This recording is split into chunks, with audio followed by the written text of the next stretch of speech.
All right. Hello, everybody. Welcome to Podcast Amazing. So, my name is Amanda McLaughlin. I'm a Nerdfighter. We're all Nerdfighters, probably. That goes without saying. And I co-host and produce a podcast called Spirits, a drunken guide into myths and legends. I have with me the editor on Spirits and the designer for Spirits, Eric Nelson. Before we get started, I'll just let you know how this is going to work. You have a handout. I made one because I'm a nerd. There is a QR code on the back, so you can get an HTML version with links and stuff. You can also go to bit.ly/podcastingaz. The link is also there, so you can follow along. She's a real nerd. It's almost professional at this point. And we're going to go kind of section by section. So we're going to stop after each section for questions. So if you have editing questions, save for the editing section. We have 2 question rules. One is no bummers. Anybody? Yes? 2 is the question should be interesting to people other than you. We're going to stick around outside for like an hour. So if you have questions about your show, your idea, want to chat with somebody, we're totally here for that. Let's save it for afterward. Sound good? All right. All right. Let's do it. Idea generation testing. So who here has a podcast? Can you raise your hand? Nice. Who here wants to start a podcast? Yes, great. And who here is a fan of podcasts? Me too. Good. Perfect. So to start, you need a name for your show. And sometimes your idea starts with your name and you're like, that's amazing, I should make a show around that. Other times you think of a great idea and you have to come up with a name. Our guidance here is to make it easy to say. You are going to be saying this name out loud. That's how people find your show. So if it's something like that has a 2 or a 4 or these other words, there's many misspellings, that can kind of kill your idea. We've also included some tools to check domain names, to check the social handles. It's helpful to have the same thing across many platforms. I don't have to tell you guys, coming from YouTube, you know what that's all about. So it's also important as you're kind of getting started to make some test episodes. So we did 3 different test episodes for Spirits, sent it around to some friends, some trusted colleagues and people that we knew had good feedback. Our first episode is still our most downloaded episode, which I think is kind of unusual. That's not true. It's not? Stonehenge is our most downloaded episode. And it's very good. Because we had podcast celebrity Lauren Chippen on the show. That's why. True. She stacked the numbers. She did. But people will often start with number 1. So, you have to kind of strike this balance between releasing the thing, right? Like letting your brain crack into the world, making it as good as you can get it, and not letting the idea fester until it's impossible for you to do. But also at a certain point, you have to kind of, rip the ripcord and get the show out there. How did you end up Spirits? What did I think about when we kind of sought feedback from different people? Or? Yeah, we edited a couple episodes, and then just kind of got it exactly where we wanted it. We had to figure out one of the main things from an editing standpoint when I was working on the early episodes was whether or not it was a comedy show about mythology or a mythology show that's drink and talk about mythology and folklore and urban legends. And so the question was like, is it going to be a funny show where we learn some stuff, or is it going to be a history show that also has some jokes? Yeah, so finding that balance the first couple episodes was really key. Yeah. And a lot of that was decided in the editing. Like I could make pretty much any episode at this point more history driven or more comedy driven because they very easily get on tangents. Exactly. It happens and it's great. They're all very funny. We have a blooper reel. It's excellent. But yeah, those are the kind of things that you want to work out. And if you're editing yourself, obviously you are there doing your own editing. But if you have an editor, it's important that you are in contact with them, obviously, and figuring out exactly the type of show you're trying to build. If you're doing something more Radiotopia, soundscape, stuff like that, you have to obviously know that far ahead of time, figure out the sound effects you're going to need, if you want a composer, all that is those are the early pre-release steps. And one of the best things about podcasts to me is that the barrier to entry is so low. Like all of our devices have microphones in them. It doesn't mean you should use them. We're going to talk about equipment soon. But unlike a camera where, you want to look a little bit pretty, you need to get the lighting okay, you have to kind of figure out what your production value is going to be. Podcasts are so easy to just sit alone in the room, get the thing out into the world, edit it real quickly, and release it, which is so exciting. And on that note, again, we're all come from the YouTube universe. We know the schedules are really important. Something that we suggest is to have a less ambitious schedule than you think you can handle initially.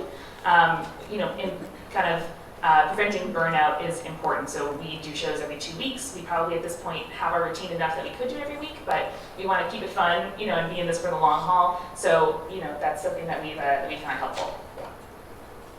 Okay. So that's section 1. So idea generation, testing, thinking about a show, questions along those lines. Yes. So if you have a question, you can get up to the mic. We're going to take about 2 or 3 questions, depending. Yeah, and per section. our volunteer Amelia will bring the mic to you if you have questions. So if you don't, that's okay. Yeah, we'll if move you don't on. have questions, we can just go. And just make sure that it's a general question that would be interesting to the whole audience. Yes.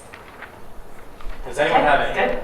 All right, moving on. Okay, great. You don't have to. Oh, yeah, We sure. will be around. Okay. Excellent. I'll start it off. Okay. I find that I get really stuck on the idea of creating podcasts around a really specific theme. Yes. Do you find that it's easier to write around a theme so that you should start there, or is it better to do stuff that's like about general interest stuff and to base it on your personality? I think it's a really great question. It helps to stand out. So it helps to say, oh, we are a show where we go trying to talk about mythology. That's like a thing where kind of people understand what it is instead of, oh, we're 2 best friends, we talk about stuff that we like. Like those are some of my favorite shows. But at this point, there are so many out there. Unless you have a kind of, existing platform or fame or bit of some kind, I think it's harder to kind of find your audience if it's general. Whereas like there is drunk podcast internet, there is history podcast internet, there is like cryptozoology, Bigfoot podcast internet, and like it's really fun. Anyway, but like it's kind of easier to find your people, if you have something really specific to search for and build toward. And it's also key that like you want to know what the big podcasts in that field are. Like there are a zillion bad movie podcasts. So like yours needs to be the most different bad movie podcast that has ever existed if you want to do that. Because just between like How Did This Get Made and The Flophouse, they've pretty much cornered the market with just those 2. And there's 100 more. So like you need to come in with like something that makes that not the other 2 big podcasts. And you can't do a comedy advice podcast anymore. But Big Bang has it, it's over. You can't do another one pretty much. And you're done. Yes, and you're done. It's also easier to get more general over time. It's less easy to start as a kind of general show, and then suddenly all you're talking about is like book reviews of like 1970s pulp horror. Like it's easier to go the other way. A great example is Sawbones, which is a medical history podcast. It started very like, here's a story about this disease or this thing, but now it's like I think their last episode was on sinuses, which is a much more general thing. It started out very specific. It's easy to get broader as you go. Spirits has very broad episodes and very specific episodes. Cool. Design? This is me. This is my thing. Okay. I have a bias, but I don't know. When you approached me about this, I think I was excited, but it was at a time I could have designed for success more than I did initially.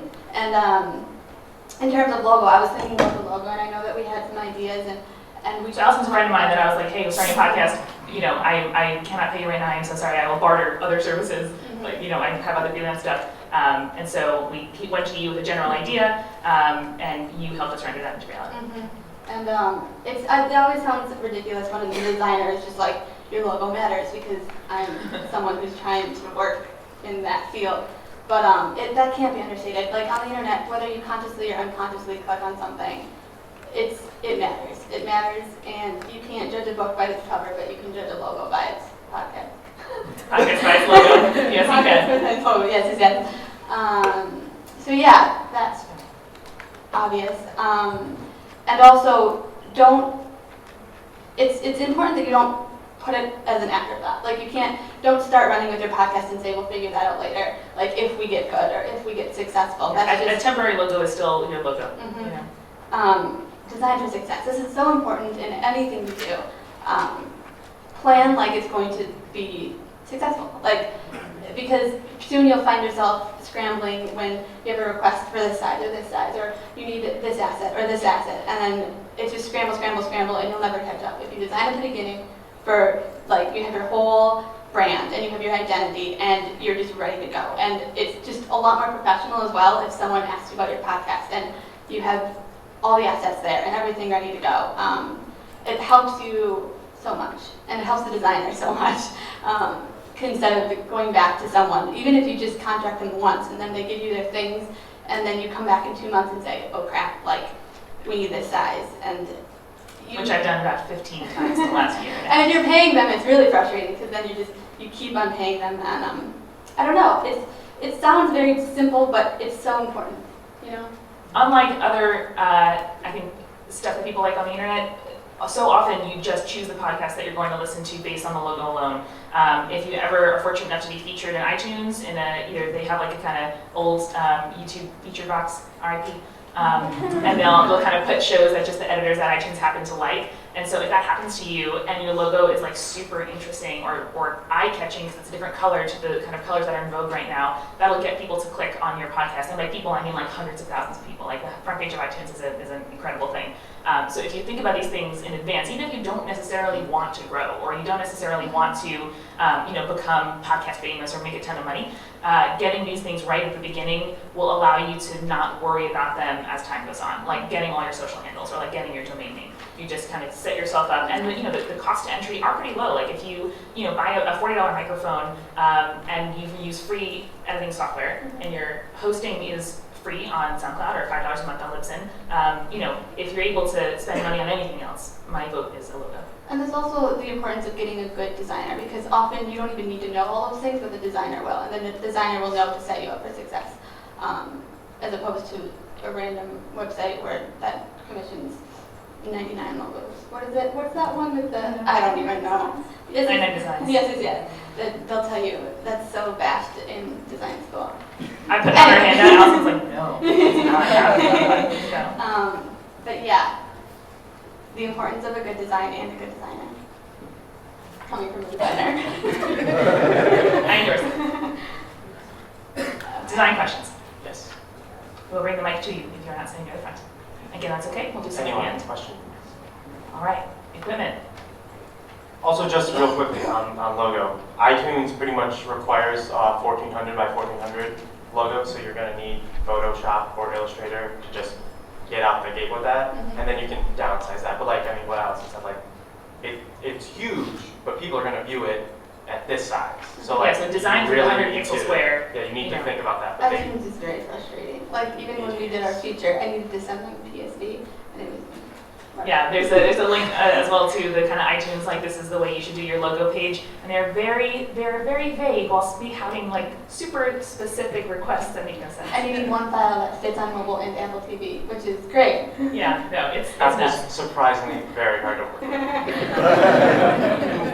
Who would have guessed? All right, equipment. We have some opinions. So, podcasts exist only in your ears.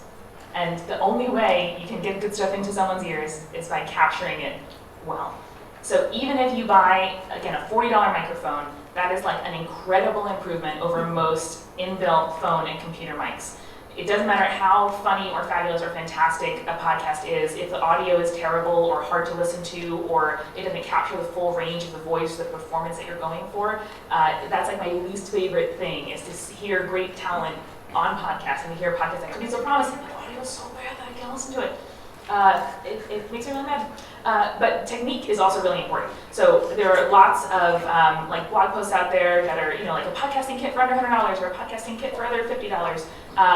And those are great, but if you use a microphone poorly, or if you have feedback happening from your phone, or if you speak over the mic or under the mic instead of into the mic, that it doesn't matter how good the mic is if you're not using it the right way. And again, great news is, unlike several years ago where podcasts were kind of weird, no one knew what they made, there are lots and lots of videos, tutorials, blog posts, podcasts for podcasters. Again, we have links to all these things on the thing.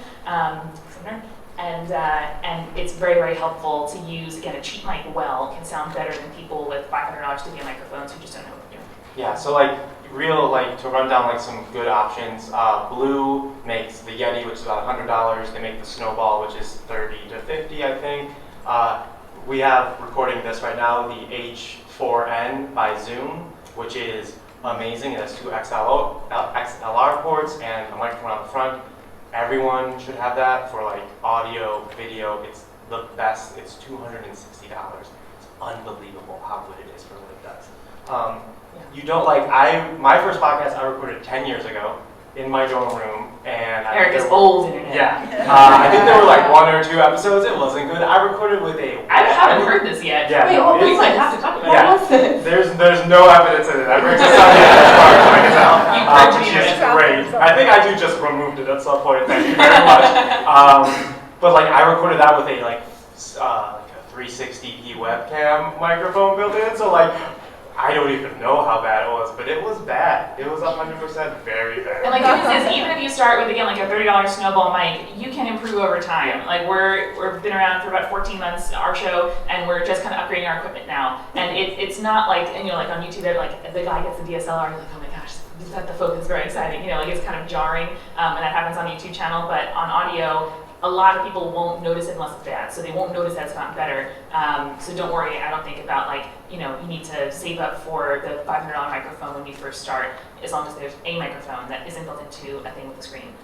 You're doing well. They say in like film and video, your picture matters, but your people will leave if your audio is bad. Yeah. That's very common. So you like when you're doing video, one of the first things you want to invest in is a good microphone, because people will watch something that's visually a bit lower quality, but if the audio is good, then they'll keep watching. You don't get video with a podcast unless you do a video podcast, but that's a different thing. I don't believe but that. you just have That's just a audio. video. That's a video. Yeah, That's but a you video. so you just have audio with a podcast, so it has to be good. In terms of kind of recording setup as well, a headphone splitter is really handy. So if most microphones or audio recorders or interfaces, again, more links on the handout, will have, you're able to monitor it. So you have to listen in non-earbud headphones to make sure that there isn't like weird, like living in an apartment in New York City, there's like, hissing and banging noises and footsteps and fire trucks, and it's very, very challenging to get a quiet recording environment. But having headphones that I can monitor myself on are important. But if you're having a Skype interview or you have 2 people who are recording at the same time, headphone splitters are like $4, they're really handy.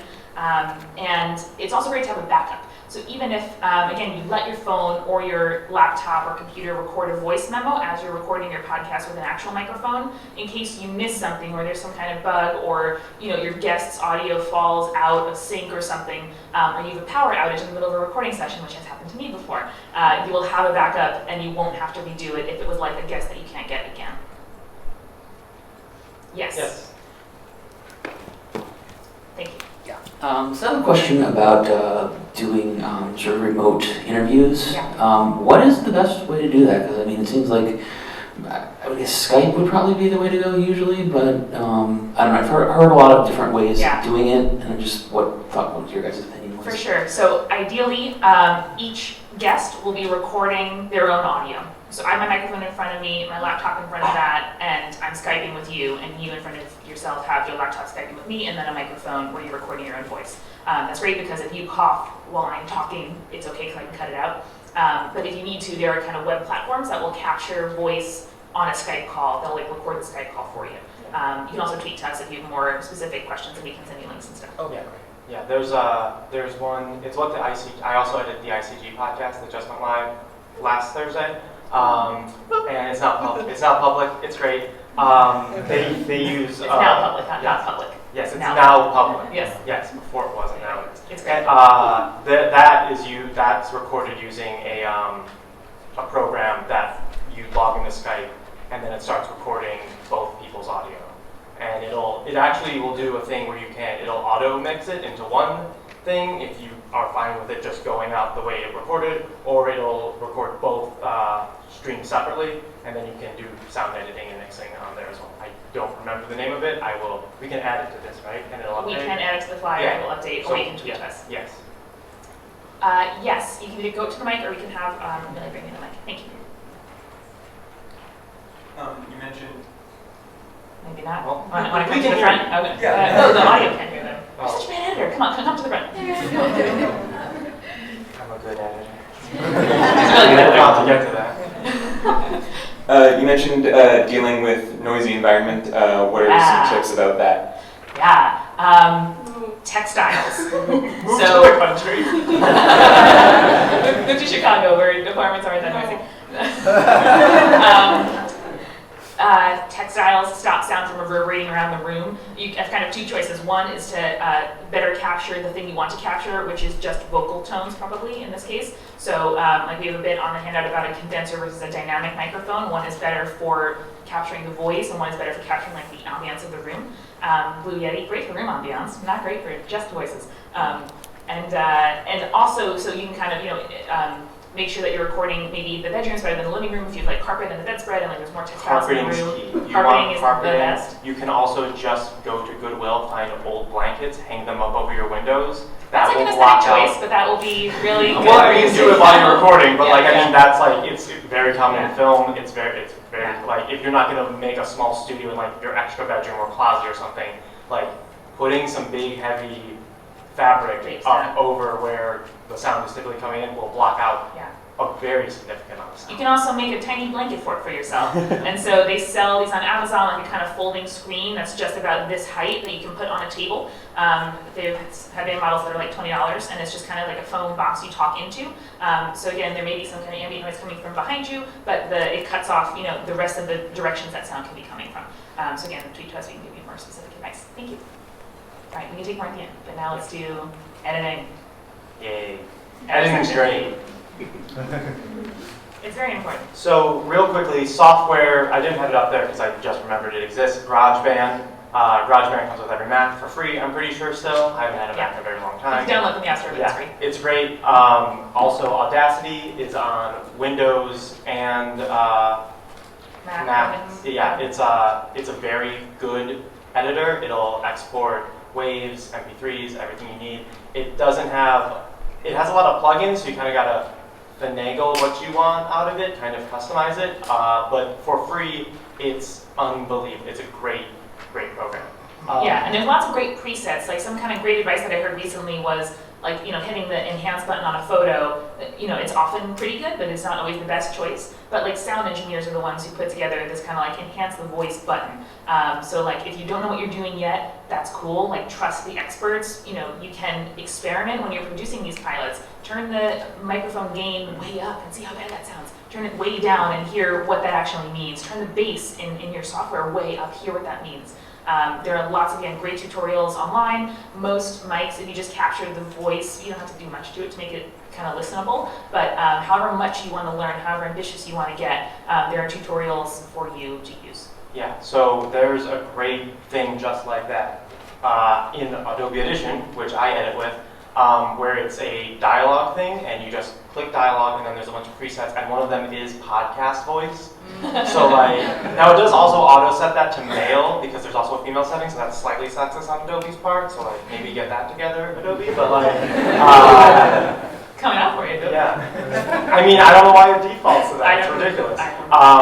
Do we even need a default, man? Yeah, exactly. Non-binary. So, but that's the thing. Like Audition has something built in for this will make your audio sound more like a podcast. Yeah. Adobe Audition is a great program. It comes for $50 with all the Creative Cloud, or you can get it standalone for $19. And then the most professional editing audio software you can kind of get is Pro Tools, which is $24 to $29 a month. And then, or you can buy it outright for a lot of money. And again, the free option is totally fine. It's Audacity and GarageBand will get you there. In lots of cases, your local library will have editing software, like kind of media production software. I work at a university and we have it as part of just like the university's benefits for students and employees. So definitely figure out what resources you have at your disposal. Maybe even a friend who is a sound producer and has software that they bought for work, and you can work with them, something like that. If you're in college, a lot of them have discounts for, definitely for Adobe. I don't know if Avid, which makes Pro Tools, has discounts, but you can get discounts on that. They also might have Media Labs, which have those programs installed, just like public library might. So if you're in college, there's a lot of resources available. I miss all the free stuff I got in college. I didn't realize I was gonna have it. Yeah. Even public libraries have a lot. Yeah. Any librarians here? Amanda loves librarians. There's one in the expo hall. I'll make sure you guys have here. Nerd soap. Yes. Oh, nerd. Oh, nice. Okay, cool. In terms of what are you editing? So Yes. in addition to kind of enhancing the sound of the voice, and there's lots of opinions about Yes. what you should I have put in your podcast. Here's the best way to edit your podcast. A lot. Like you should, if there's an episode of Spirits that goes out with an that I should have taken out, I'm sad about it. I removed every Again, we're drinking as we're recording, so Yes. Eric does quite a job. Yeah, there's you cannot get your hosts. I learned this as an editor. You cannot get your hosts to not say so before they start a sentence. You can't convince them. It's just natural human speech. You're gonna edit it out a lot. I strongly recommend editing your podcast a lot. Remove dead air that's over a second, or depending on what you want. People won't notice edits that don't sound natural.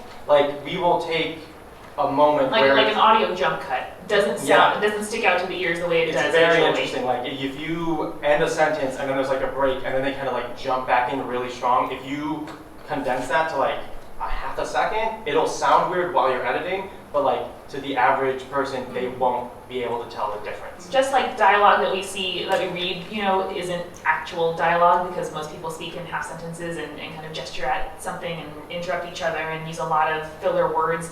It's the same with podcasting. It's like an enhanced version of conversation. So definitely, and also even if you're working with a team, so I was very lucky that, a friend of mine is an editor who offered to edit our show, and I was like, are you serious about this? He was like, yes, I'm serious. And so a year and a half later, here we are. But even if you have someone who's going to be editing for you, and you don't know how to edit yet, I suggest just learning. Watch your editor edit your first show, understand what is helpful and what is really annoying. My co-host is my best friend from childhood and is not a YouTuber. And so she didn't know how to pause between things that we were going to end up cutting. If you're a YouTuber, you made videos, you know that, okay, well, I need to cut here, so give it a second, and then I'll start my sentence again. And she had to kind of learn that over time, but she learned it because I kind of edited with her and showed her how to do it. So I have a question, Eric. When you say a lot, how much do you get? What is the unedited versus the edited? Generally? Yeah, so excluding tangents, I did the math on this one time. If I remove some tangents. We have a Patreon bonus tier that's just the tangents we cut. I had 12 minutes on Wario the other day. Find me after. I have some questions. There's very few episodes that I don't have a marker in it that says Harry Potter tangent. There's just very few that don't have that in there. The other day, our first Harry Potter reference was after the 10-minute mark, and I was kind of disappointed in myself. Yeah. I would say just in terms of dead air, small fumbles, very minor shortenings, that kind of stuff, it's about 3 to 5 minutes out of a 40-minute recording, which, is a lot. That's a lot of time that, It's a lot of little ums to take out. Exactly. Yeah. And people listen to a lot of podcasts. I think I'm subscribed to 30 or 40. So if you can save someone 5 minutes, that's huge. I don't know after this weekend how I'm going to catch up on all my podcasts. I'm very concerned about it. So yeah, I like to edit out as much as possible. There is a very good podcast that I like, but for some reason they don't edit out coughs. And if you're recording with one mic and one person's talking and a cough happens, then you gotta live with that. That's fine. And then there's times where you're recording with 2 mics and you know they can edit out the cough. So just Once you do know, it. you can't unsee it. You You can can't do it unhear and it. just do it. It's very easy. Look for spots to shorten. This is something that takes time. I've edited 30 episodes of Spirits. I know where the kind of moments are going to be. I can identify an just by the wavelength at this point. I think that's adorable. And who's saying it. I can see it go, that's Julia's, that's Amanda's, get it? So great. Yeah. So that's the best thing you can do as an editor is do something that no one knows happened. If you can take, I did it on an episode that I was editing 2 days ago, where Amanda said something and then started again, but in a slightly different way, and you can take one half of one word, another half of another, and put it together. Oh shit, in the middle of the word? Yeah. Wow. Yeah, and it feels so good. But no one will ever know. No one will ever Like know. Batman. No one will ever know you were That there. is the best thing. And at the very end, your number one job is to make your host sound good. You don't want them fumbling over words. You don't want them sitting in dead silence for 5 seconds because it sounds like they don't know what they're talking about all of a sudden. You just want to put as much, you can sense stuff out really easily. I mean, you can record and send out, and that's very necessary for certain podcasts. Improv podcasts like Comedy Bang Bang or Spontaneations Daily are podcasts. pretty much Yeah. unedited. Sometimes that works perfectly for what you're doing. If you're trying to tell folklore stories, you want a pretty tight edit on those things. So yeah, I would recommend really like taking the time. It takes for about 40 minutes of raw audio cut down to 30 to 35 is about a 2 to 3 hour process, which sounds overwhelming. You get better at it, and you get a much better product. You just do. Eric can edit episodes without listening to them. I don't. We have an episode on Our Lady of Guadalupe. I've edited 3/4 of it. I can't tell you a fact about it. What country does it take place in? Brazil? Mexico. I It's a do great it with episode. South of America though, so that's Great. pretty good. Does anyone have An editing question? question. Yes. Come to the front. Thank you. Or if you can't, raise your hand. We'll bring the mic to you. So I guess what are like a few of the things that you learn going through where you're like, oh my god, how did I not know that in terms of editing? Why did I not know? Can you like Just like kind of, oh, I could have, cut and pasted something, or I could have done this or that sort of thing. Yeah, so we, so we like an outro to our podcast. That's something else to think about. Actually, I'm surprised I didn't put in the slides. But think about, what is your intro going to be? Are you going to do a call to action like at the end? Are you going to thank people? Are you going to have your credits if you use music from somebody? Kevin MacLeod, God bless, incompetech.org, it's the greatest. You will link to it.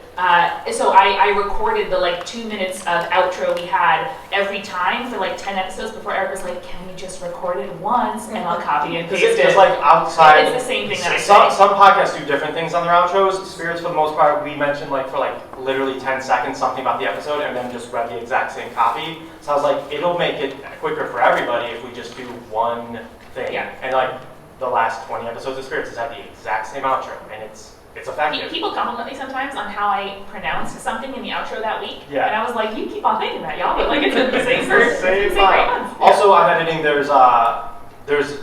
this is the difference between levels of software you're getting. In Audition, there's a thing where you can take a bit of audio, room noise, and then you can select it, and then you, I don't know what it's actually called, it's just Control-Shift-P, whatever that is. It's like white balance for audio. Yeah, like and you click the thing. Right. It'll pick that clip, and then you set your levels, and it'll decrease it, and then you can spread that across the entire file, so the low hum from a refrigerator will just disappear from the entire 40-minute recording. magic. That's very, very good. I know. I'm glad you guys are nodding. I'm like, yeah, it's so cool. Audacity as well, or I don't. There's probably a plugin in Audacity. Yes. Yes. Cool. Find each other afterwards. Yes. I haven't used Audacity in a very long time, so I'm not as well versed in it as I used to be. So Yeah. Any other editing questions? let's maybe save it for the end, just so we can Yeah, get through all our okay, other yeah. sections. Social media, yay! So something that I wish I knew early on, and that took me a few months to really learn, is that people who do similar things to you are your colleagues and not your competition. There are hundreds of thousands of podcasts in the iTunes store. There are tens of thousands that have super excited, engaged, large fan bases. There are other podcasts called Myths and Legends, Whiskey Myths and Legends, Ghosts Myths and Legends. There's a lot of just spirits. There's a lot of Christian podcasts with spirits in the name, which is dope. Some of them follow us on Twitter. We're buddies now. It's awesome. But the being similar to somebody else means that there is an existing audience for you to engage with. There are people who want to do this thing. There are folks you can have on to collaborate. And just like early YouTube, it is also a great way to grow. Is to collaborate with others, to invite them onto your show and vice versa, to engage with them on social media, to participate in their conversations, to be a fan locally. I love seeing podcasters that I love be fans of other podcasters. It's very exciting. It takes a little bit of a hit to my ego when I see a show pop up that is the literal Singing with Spirits, only with a different title. But it's I have to take a moment, take a deep breath, and remind myself that we're all here because we love something, and this is just a way more constructive and kind of long-lasting attitude to have to others in your space. On your social media, it can be all, I have a new episode. You know, like who would follow that Twitter account?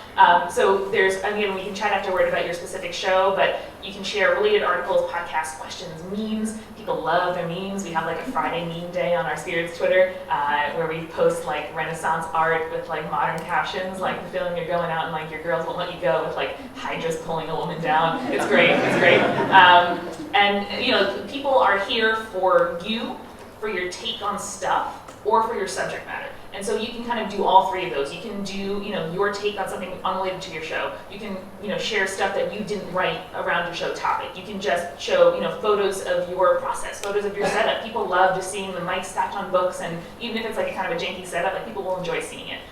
So kind of, you know, diversify. And you know, these are some of the things that we do, including the happy hour Q&A is a nice little fun on-brand thing we do on Fridays. It's nice. Oops, sorry. I'm sure, who's heard of the 1,000 True Fans principle or essay?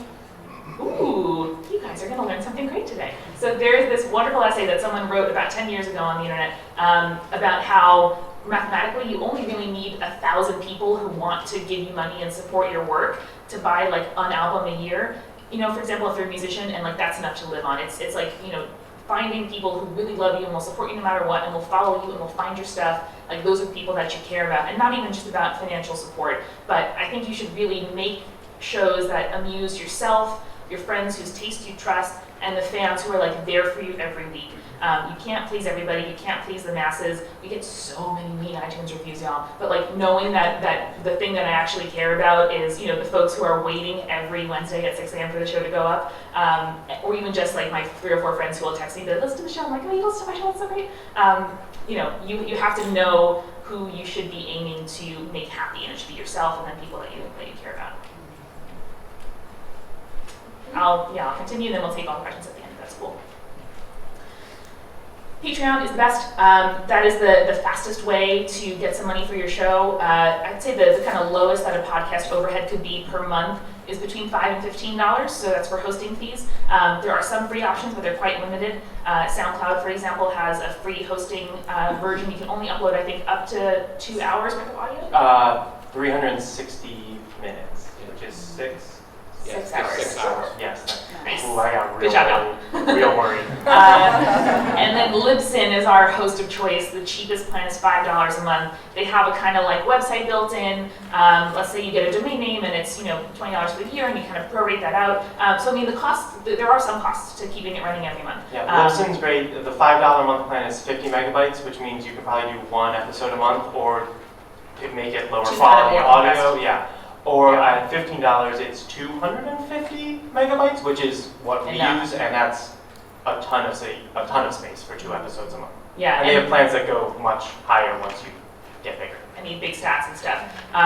But yeah, Patreon is awesome, and you should though think carefully about what you promise. You don't want Patreon to become a big chore, having to like send individual emails to people or do like a monthly Skype session with suddenly 10 people who are supporting you at that level. So kind of think about, you know, again, plan for success. Like if people sign up for these things that you are offering, like will that be a sustainable workload for you? You also have to decide if you're going to charge per episode or per month. So we charge per episode because we have 2, sometimes 3 episodes every month. We go out every 2 weeks. And that works for us because if you ever wanted to take time off, do a season break or something, we wouldn't be charging people while not giving any content in a given month. So again, if this becomes wildly successful, think about, you know, what task you should have done to make your life easier. They make your life easier straight away.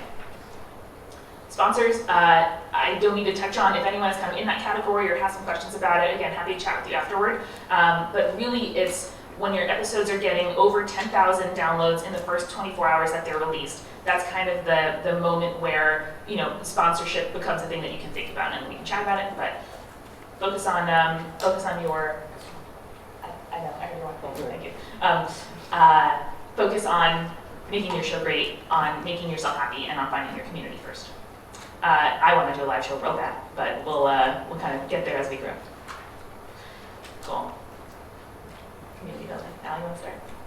Sure. Okay. So I'm just in every field. The community building is important, and pretty much how I've gotten through in life, in my career, and friends. It's great. I love community. Podcast fans. do you want to talk about this? I really can't. Yeah, I just realized that I gave you the wrong section, so I apologize for putting you on the spot. Like, You the next one. Talk about it. Pre-production now is very important. Podcast fans, unlike YouTube, are scattered all over the place. So there are kind of Twitter hashtags, there are Facebook pages and groups. I give you examples of all of these on the back of my handout. Meetup has some like IRL podcast fan or audio producer meetup groups. There's Goodreads groups. Spirits is a great one. You should join it. There's newsletters, there's forums, there's all kinds of stuff. Finding your people is really important, and we'll talk about that kind of in our final section on keeping yourself happy and healthy during this endeavor. But it's it can take a little more effort to find podcast fans. I've done my best to put some suggestions here. And if folks share stuff with us after the panel, I'll be sure to retweet it as well. Collaboration, mentioned this earlier, it's awesome, but pitching though is a thing that can kind of annoy me. So like asking someone to collaborate with you on your YouTube channel or to write you a letter of recommendation for something, you have to kind of make it super, super easy for the person to say yes. So if you want to hit them with thingy, thank you. It's important to describe your show. Don't assume that they've listened to it. That's always kind of awkward when you're like, I haven't listened to your show yet. Make a specific request, not just like, would you collaborate with me sometime? That's a great for us people on a date. Hey, should we hang out sometime? I need to Josh like this. But for podcasting, you have to say like, hey, do you have any time in the next 3 weeks to spend 45 minutes talking with me about Harry Potter and the Prisoner of Azkaban? That's easier to say yes or no to. You gotta edit well. Like Eric said, your responsibility is to make your guests and hosts look good. So if you're not confident in your ability to edit that person's audio, especially if they're a more prominent or well-known person, and make them sound real good, that's a quick way to embarrass somebody that you want to avoid. I was very nervous about the Stonehenge episode. Yeah, we have like an audio drama celebrity on our show. Her name's Lauren Chip, and she's amazing. And I listen to the Bright Sessions. Yes. Lauren Chip is my friend, guys. I feel so happy about it. It's amazing. I petted her dog once. It was amazing. Anyway, she's so nice, pretty cool. Anyway, but she was on our show, and we, again, knowing someone who has an audience, who is going to be retweeting this to her fans, hopefully many, many more people listen to her show than ours. We wanted to make sure that, like, if she was on our show, we were going to make her proud and make her look good and not embarrass her, especially if we were drinking as we were doing it. Pitching is an art. Pitching is an art. In every I have many opinions. Tweet me. I will help you. And then finally is the kind of care and keeping of you. So I think I mentioned this a little bit in the beginning, but for most of us that I know, most of the podcasters that I'm aware of, this is a team effort. I never would have gotten a podcast out if it weren't for the help of all my friends. I never would have taken it from idea to reality if I didn't have my best friend crazily enthusiastic about the idea, really excited, someone to like pump me up when I'm feeling down, and vice versa.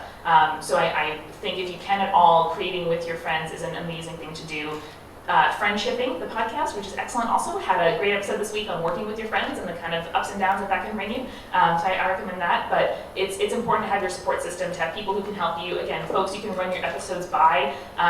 This is huge for me to know that if I send an episode or send a question to my YouTube best friend group chat and ask them yes or no, do I cut this or not? And I don't know in my head, I've gone back and forth over it a million times, I've listened to it a million times, I'm so sick of my sound of my own voice, and they tell me something, I'll just believe it and roll with it. It's helpful to know who that barometer is for you before you get into that situation. Taking breaks, mentioned earlier, you don't have to come out the gate with a daily or a weekly show. Preventing burnout is the most important thing for us because we want to do it for a long, long time. So taking season breaks is now pretty common in podcasting. I think it's super smart, especially for an audio drama, something highly produced, something with a lot of sound editing and mixing. You want to keep it fun for yourself. And buffers are huge for us. We record several weeks in advance when we can. We edit in advance. All our posts are queued the day before they're meant to go out. Patreon just released a feature where you can schedule a post to publish, and it changed my life. You don't have to get up at 6 a.m. on Wednesdays anymore to do it. Also, make your podcast come out when it's convenient to you. Think about, again, making this as kind and easy as possible for your future self. SoundCloud doesn't have scheduling. Why SoundCloud? Why? Come on. Why? It's so simple. Why? Cue it to release. Come on. Yeah. Tumblr's had it for years. Libsyn does. It's Tumblr great. has it. You can do it on SoundCloud. Yeah, the closest is going private and public, I think. Yeah. It's Yeah. Amen. We can chat about that after. So that is what we have here. You have our info and things. Again, tweet us any questions. I love podcasts. I love YouTube, but I also love podcasts. So I'm happy to answer your questions whenever. We have starting now. We have 4 more minutes. right? So we can take Yeah. a couple questions and then we'll be out Cool. there for So a again, minute. you can come up to Mike at the front, or you can raise your hand if you don't want to get up, and we can bring it to you. Otherwise, we're going to be hanging out outside. You can chat one-on-one. Any questions? Yes. Come on up. I did kitty sweater. Thank you. I'm curious what you think about Kickstarter as a form of launching a podcast. I'm doing something where it's like an audio drama, so like it's a production, like, Yes. and I would need funding for that. So I'd love to know what you think. My number one thing about Kickstarter, especially seeing like Kickstarters take far too long. Night in the Woods just came out. I kickstarted it like 17,000 years ago. I've heard it's a very good game. I'm very excited. Anyways, have a budget. I want to know that I'm not going to kickstart anything ever again unless I know exactly where the money is going. Because part of the money goes to the reward. So like you're not asking for $10,000. You're asking for $5,000 and another $5,000 for rewards. So like that's very important in terms of that. And I mean, with Kickstarter, you have to deliver. So you need to go in knowing that you have to be able to deliver. So like what we said about pre-production, if you can, try to make 2 episodes of an audio drama, make sure you can do it, and then figure out exactly what you need to make it perfect, and then that's your Kickstarter. Yeah, and there's ways to kind of stagger the work and the costs as well, especially for an audio drama. Maybe, you have friends who are actors who are willing to record a couple episodes on spec, and then you can pay them when the money comes in. And if you're friends enough with them, that's appropriate to ask. Maybe that's a way for you again to practice mixing. You use free software until you can afford paid software. You use free sound effects from a free sound library until you can, commission or buy ones that you really actually want to use and care about. But yeah, there should be, very little open to chance. So you know that you're going to have the time to do it. You know you have the actors folks you can work with. You have the scripts written or at least sketched out. But otherwise, I mean, especially for an audio drama, it costs a lot of money to make up front, and I think it's a super appropriate use of the medium if you do it correctly. There's so many good audio dramas now. It's unbelievable. We have Audio Drama Sunday. It's a hashtag on Twitter where people share their favorite audio dramas. Get into it. It's great. There are a lot of great Kickstarter resources, and it's really easy to just model. I mean, Yeah. model your campaign off of the most successful companies. Yes. Thank you so much for sharing all your knowledge with us. Thank you. My question is, how do you define your success as podcasts? I mean, how do you Yeah, look at decide this great whether question. your success is based on number of people listening, or the amount of money you're making, or the amount of fun you're having? Like, how did you guys do that? I would say a couple things. We are now able to pay ourselves a little, which is very nice. Yeah, I mean that's Yeah, for great. me, covering the cost that I had put out of pocket to start the show was kind of number one. I was like, all right, we're good now. Like I'm not losing money, and it's a plus. But for me, really, the moment that someone I didn't know tweeted to us saying, "I'm so excited for your show to come out," that was the moment where I was like, oh man, people listening to my We show. got Like, fan it's so art. exciting. We got fan art We like got fan art. three Fan months art of ago, me. and it was like, oh wow, that's amazing. And it wasn't creepy. It was great. Like it was so It was a very nice volume of Mandarin. yeah. No, it was amazing. It'll come. Yeah. it's whatever, rule 45. Fan art will come.